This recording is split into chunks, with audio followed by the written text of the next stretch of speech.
오늘 이 아침에 예레미야 2장 말씀을 통하여서 무뎌짐을 주의하라, 무뎌짐을 주의하라라는 말씀의 제목으로 함께 말씀을 나누기 원합니다. 우리가 살아가면서 또한 신앙생활을 하면서 우리 안에는 두 가지 무뎌짐이 있는 것 같습니다. 좋은 것에 대한 무뎌짐, 또 악한 것에 대한 무뎌짐, 이 두 가지로 나눌 수 있는 것 같은데요. 우리 삶에서 선한 것, 좋은 것에 대한 무뎌짐에 대해서 먼저 좀 이야기를 하려고 합니다. 여러분, 우리는 인간은 누구나 익숙함에 들어가면 좋은 것을 좋은 것이라고 인식하지 못하면서 살아갈 때가 참 많이 있습니다. 여러분, 근데 생각해 보면 이 모든 것이 하나님께서 주신 은혜인 줄 여러분 믿으시길 바랍니다. 우리가 당연하다고 생각하는 그 모든 것이 하나님께서 주신 은혜며, 또 하나님께서 허락하신 이 모든 것이 우리가 감히 꿈꿀 수도 없었던, 또 우리가 기대할 수도 없었던 그 좋은 것을 하나님께서 주셨던 것이라고 생각합니다. 여러분, 흔히 남자와 여자가 이렇게 사랑을 하게 되다가 어느 순간 당연해지는 순간 위기의 순간이 찾아옵니다. 집에 바래다 주는 게 당연하면 이제 조금 사랑이 식어가는 거고, 남편이 아내를 위해서 설거지를 해주면, 물론 제 얘기가 아닙니다. 그러면 그것이 당연하다고 해주는 순간 여러분, 그것이 고마운 줄 모르는 것입니다. 우리 안에서 이 무뎌짐에도 좋은 것에 대한 무뎌짐을 우리가 항상 주의해야 됩니다. 그래서 내 안에 감사와 고마움을 항상 가지고 살아야 합니다. 감사의 시선과 또 고마움의 시선으로 주위를 살펴보면요, 우리가 기뻐하지 아니할 수 없습니다. 우리에게 자녀 주신 것도 감사하고, 그 자녀들이 또 자녀를 갖게 하신 것도 감사하고, 또 내 주위에 이렇게 믿음의 지체들과 함께 좋은 교회에서 함께 예배 드릴 수 있는 것도 감사하고, 건강한 몸을 주셔서 이 비 오는 아침에도 새벽에 나와서 하나님께 주님, 아버지라고 부르며 예배할 수 있는 게 얼마나 감사한지 여러분 다시 깨달으시는 오늘 하루가 되었으면 좋겠습니다. 여러분, 이 좋은 것에 대한 무뎌짐도 물론 주의를 해야 되지만, 더 문제는 무엇이냐? 우리가 악한 것에 대한 무뎌짐을 우리가 꼭 주의해야 되는 것입니다. 여러분, 바늘 도둑이 무슨 도둑 된다고 하죠? 소도둑 된다라는 이야기가 있습니다. 처음에는요, 작은 것에도 내 양심의 것들이 찔립니다. 그래서 작은 실수, 작은 나의 악행에도 나의 마음들이 찔림이 있고 아픔이 있는 것입니다. 그런데 그 잘못된 것들을 계속 반복하다 보면 그것이 잘못된 것인 줄도 모르는 상태까지 옵니다. 그것이 심리학자들은 양심의 마비의 상태라고 되는데, 여러분, 몸이 마비되면, 팔이 마비되면 여기에 바늘을 찔러도 아픈지 알까요? 모를까요? 모르죠. 양심도 마찬가지입니다. 양심이 단단해지고 굳어지고 마비가 되는 순간 내가 잘못된 일을 해도 그것이 나쁜 줄 모르고 잘못된 줄 모르는 경우가 참 많이 있습니다. 여러분, 이것을 신앙으로 좀 적용해 보도록 하겠습니다.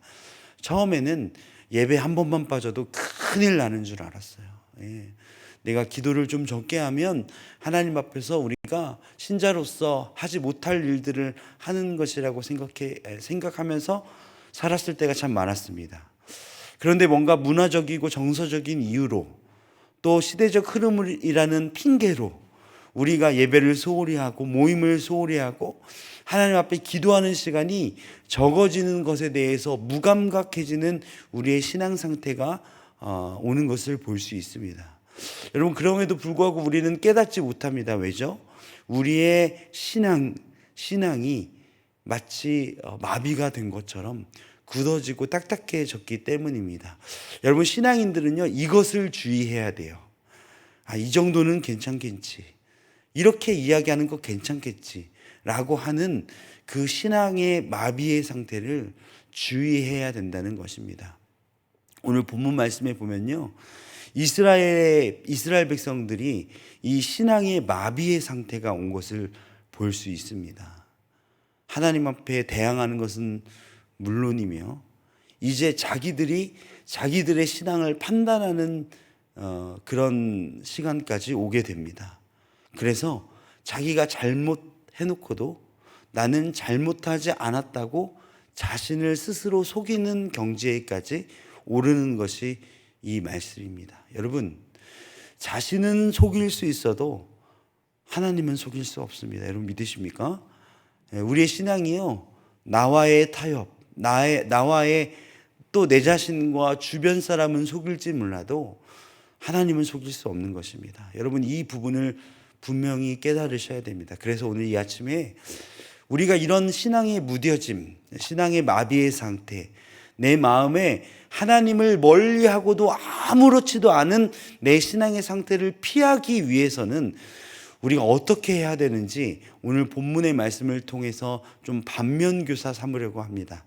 그래서 간단히 좀 몇 가지로 나누어서 우리의 신앙이 마치 어린아이의 볼살과 같이 그렇게 순수하고 말랑말랑한 그런 신앙을 유지하기 위해서는 어떻게 해야 되는지 함께 나누어 보고자 합니다. 첫 번째를 함께 보기를 원하는데요. 오늘 말씀을 좀 같이 보도록 하겠습니다. 오늘 함께 읽었던 29절 말씀 같이 한번 읽겠습니다. 시작. 너희가 나에게 대항함은 어찌 됨이냐? 너희가 다 내게 잘못하였느니라. 여호와의 말씀입니다. 마음이 무뎌진 사람들의 특징이 무엇이냐면요, 하나님 앞에 대항하는 겁니다. 하나님의 어떤 우리에게 주어주신 하나님의 은혜와 사랑을 우리가 감사하지 못하고 하나님 앞에 대항하는 겁니다. 목사님, 그런데 저는 그렇게 하나님 앞에 대항하지 않는데요, 하나님 앞에 그렇게 따질 정도의 그 정도 신앙은 아닌 것 같은데요 라고 생각하실 수 있어요. 맞습니다. 우리는 하나님 앞에 대항한다는 것이 막 어떤 적군을 대하는 것처럼, 마치 말 안 듣는 자녀와의 싸움을 하는 것처럼 그런 대항이 아닙니다. 여러분, 여기서 이야기하는 대항은 무엇이냐면요, 무시하는 것, 무시. 하나님이 있음에도 불구하고, 하나님이 계심에도 불구하고 하나님 없는 것처럼 행동하는 것을 이야기하고 있습니다. 여러분, 근데 이게 더 무서운 건 줄 여러분 아시죠? 차라리요, 사랑의 마음과 애정의 마음이 있으면요, 싸움이라도 합니다. 혼이라도 냅니다. 그러나 이 다음 단계, 애정도 사라지고 마음도 사라지면 무엇을 하게 되죠? 이제 없는 사람처럼 취급하는 것입니다. 근데 이스라엘 백성들의 지금 상태가 여기까지 온 거예요. 하나님 앞에요, 하나님이 없는 것처럼 활동하고 생각하고 있습니다. 하나님을 잊어버린 사람처럼, 그 민족처럼 일하고 있는 것입니다. 우리의 삶에 한번 적용해 보겠습니다. 우리의 삶에서는요, 어느 순간 하나님이 없는 것처럼 행동하고 말하고 하나님이 없는 것처럼 우리가 사회생활 할 때가 참 많이 있습니다. 하나님을 무시하고 대항하는 일입니다. 우리는 하나님을 사랑한다고 이야기하지만 어느 순간 어느 특정한 공간에서만 우리가 하나님을 인정하는 경우가 있습니다. 여러분, 우리가 하나님을 향한 우리 마음이 무뎌지지 않기 위해서는 항상 하나님이 계시다는 것을, 그 하나님의 존재를 인정하는 삶을 살아내야 합니다.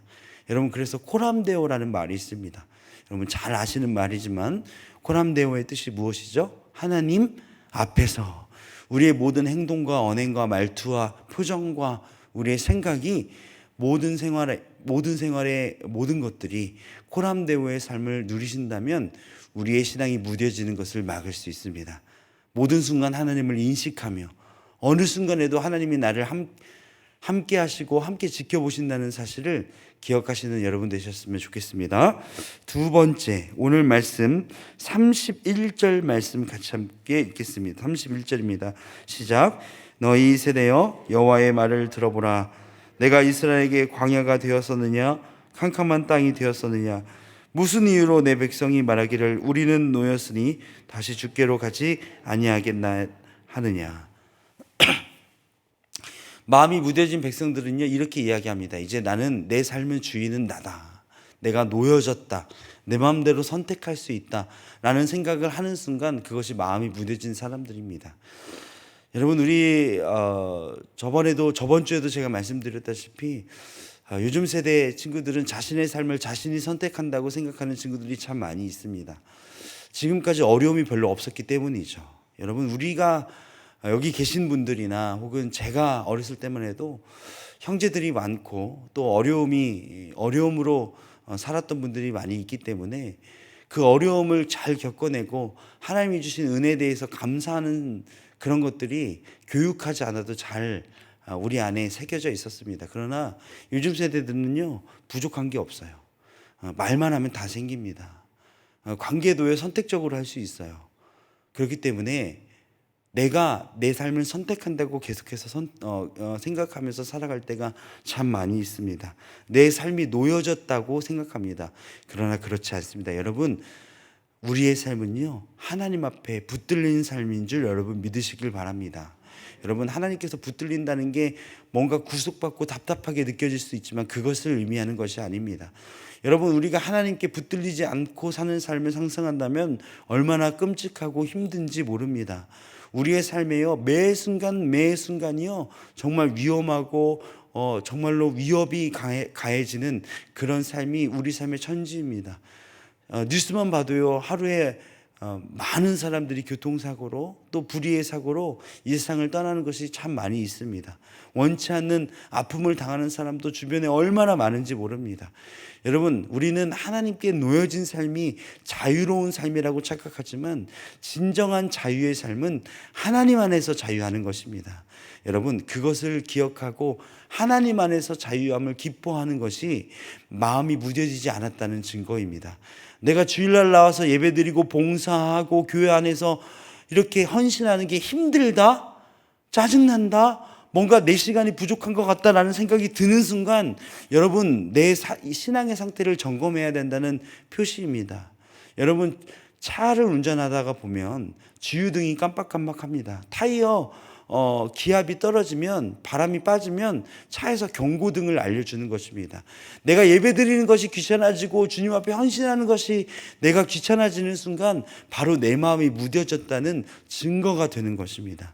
여러분 내 삶이 지금 어떤 상태인가 잘 체크해 보시길 간절히 소원합니다. 여러분 마지막으로 35절 말씀 같이 읽겠습니다. 35절입니다. 함께 읽습니다. 시작. 그러나 너는 말하기를 나는 무죄하니 그의 진노가 참으로 내게서 떠났다 하거니와 보라 내 말이 나는 죄를 범하지 아니하였다 하였으므로 내가 너를 심판하리라. 여러분 양심의 마비의 최고 상태는요 자신의 죄를 부정하는 겁니다.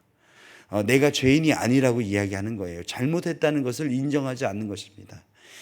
여러분 사이코패스의 특징이 무엇인 줄 아십니까? 내가 무엇을 잘못했는지 모른다는 거예요. 그것이 무엇에 어떤 사회적 악영향을 일으키고 주변 사람들에게 어떤 나쁜 영향을 끼치는지 모른다는 겁니다.